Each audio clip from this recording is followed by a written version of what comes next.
Fakt, ndjej keqardhje edhe për këtë ndeshjen e kaluar, se ne patjetër të ndeshje të luashim në mënyrë mërsisore dhe të shfrytëzojmë rastet të cilët na jepen. Kundërshtari barazojmë edhe ne. Kjo është domethënë gabimi jonë, është e pafalshme nga ana jonë.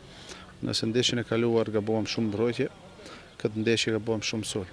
Shpërdoruam shumë raste të pastra, shifet një ngërsh psikologjik. Duhet të punojmë gjatë javës këtë aspekt. Në fakt edhe 2 ditë për shkak se një ndër ndeshjet finale luajmë ditën e mërkurë kundër Rabotnicit Tetov.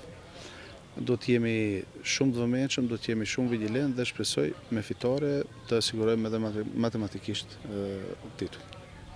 Natyrisht vetëm një çudi e madhe mund të rrëmbet titullin, sepse derisa matematika është gjallë, nuk është korrekte ta mbyllim, por Shkëndija shumë pranë titullit dhe mbase të mërkurën edhe ta kemi.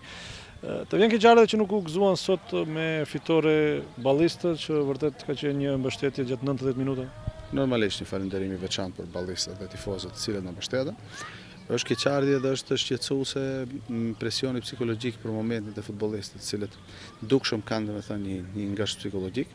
Ne duhet këto 2-3 ditë punojmë shumë dhe të përgatisim ekipin për të fituar ditën e mërkurë dhe të mbyllim domethënë të gjithë matematikat, mos lejmë asgjë rastësisë.